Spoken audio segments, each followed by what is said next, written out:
we had 12 feet in our 4 yards, but we also had 2 feet. So we have a total of 14 feet. And that might be all they want. So you're like, okay, I have 14 feet. But they want us to go a step further. They want us to turn out how many inches. But we know the conversion. There is how many inches in 1 foot? 12. And again, this is probably a little bit more complicated than what you'd see. Like on a test, I might ask how many feet you have. You know what I mean? Like, so you would convert the yards and add it to the 2. I probably wouldn't have you go that extra step. What's 14 times 12? I don't. 168. What was it? 168. 168. Does that sound right? 168 inches. And you guys nailed it. Is that all right? Let's see what else I had us do that was kind of like that. I don't think I have a whole lot of those. Let's do 8.5E. 8.5E. This is more like what you'd see on the test, where it's just like convert your pounds to ounces and then add your 3 ounces on it. You're done. Okay?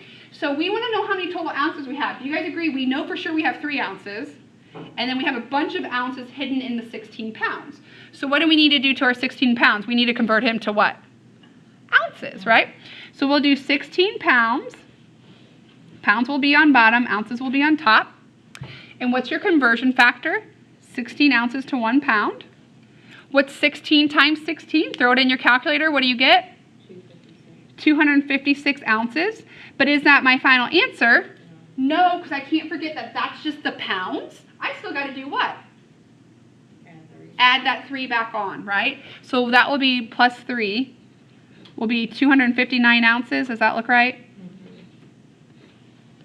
Okay, that's more like what you'd see on a test. Like how many total feet are there or how many total ounces. I won't have you go the extra step and convert it to something else, all right? Just how many total things are there. I think that's all I had for those ones. All right, are we okay to flip back to 8.4, the top, the front? So now that we know the conversion, so that's mainly the conversion factors, then they want to start doing math with it. And just keep in mind when we do the math, it's going to be normal addition, normal subtraction. But when we go to borrow, it'll be a little weird. Because when we go to borrow, we don't borrow 10, we borrow 12 inches or whatever it may be, okay? So let's look at here. On this one, we're going to do, let's just do all of them real quick. So we'll have 11 feet, 3 inches, plus 5 feet, 10 inches. Okay?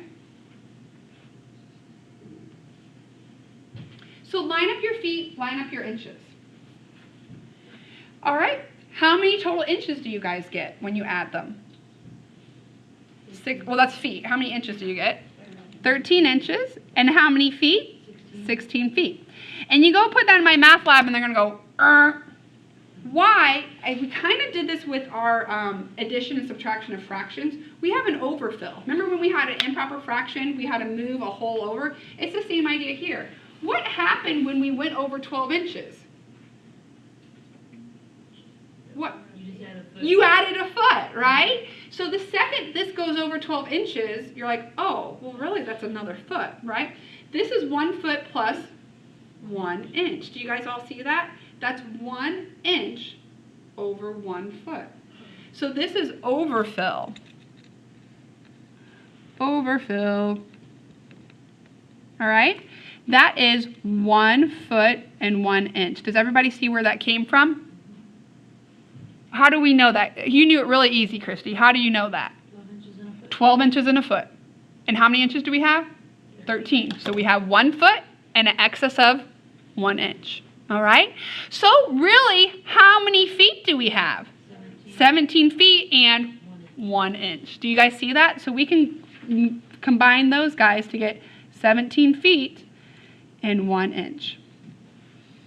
Let's not worry about B. We'll do something like that on another one. Division's pretty easily, guys. We're just going to divide into both. So that'll just be 9 feet, 4 inches. But again, just be careful if you start getting small or big and you need to convert over.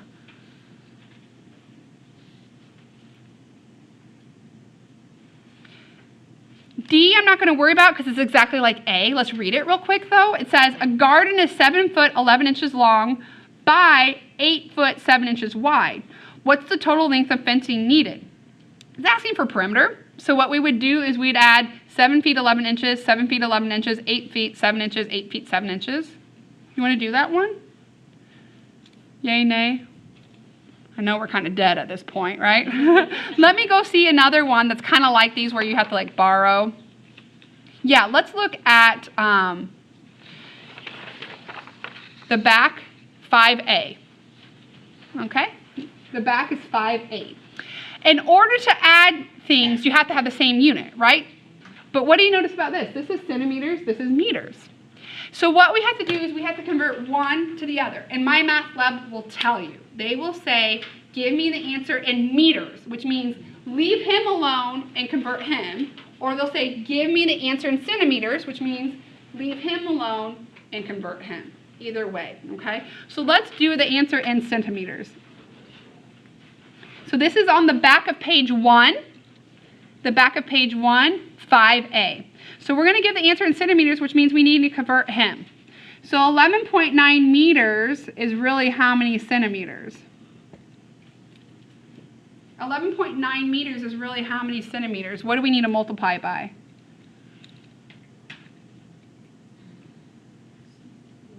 $100. Centi means century, or there's 100 years in a century. So if you multiply by 100, you get 1,190 centimeters.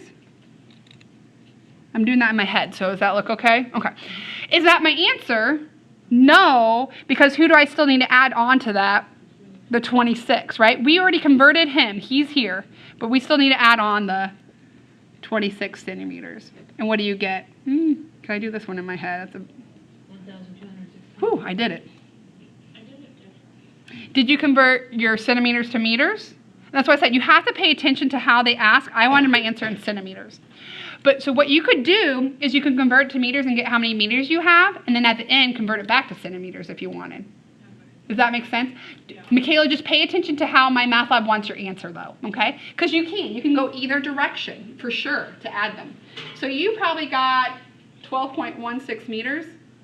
Yeah. Yeah, then see, that's the same answer. You just have to convert back to whatever My Math Lab wants you to answer it. Guys, flip the page to 8.5. I want to do the middle one there because we have to borrow for subtraction. So we have 59 pounds, 2 ounces. Leave a little bit of room at the top because we're going to have to borrow. And we're going to take away 18 pounds, 15 ounces, okay? And we're going to do normal subtraction where you start from the right and move to the left. We start from the right and we move to the left. So the question is, can you do 2 minus 15 ounces? No. So what do you have to do? You have to borrow. So you have to borrow from the 59 pounds, so you're going to borrow a pound, right? So what's the 59 pounds going to drop to? 58. No questions there, right? So he'll be 58. But you borrowed a pound. You didn't borrow ounces, right? So here comes 1 pound. He's coming over. So how many ounces is in 1 pound? 16. So really, you didn't borrow 1 pound. You borrowed 16 ounces, but how many ounces did you already have? 2. So really you have how many ounces? 18. Can't you take 18 minus 15? You sure? Remember we had to do that with like our fractions, like you're borrowing a quarter, right? Like whatever your denominator was it. So you're borrowing 1 pound, which is 16 ounces, but 16 plus 2 is 18 ounces. And you can do that math, right? 18 minus 15 is 3 ounces. 58 minus 48, is that just 40 pounds? So just kind of keep that in mind whenever you borrow. Like, if you did it with hours and minutes. If you borrowed an hour, you're borrowing 60 minutes, right? You'd have to convert that before you did the math. I have one more, and then we're done. Okay?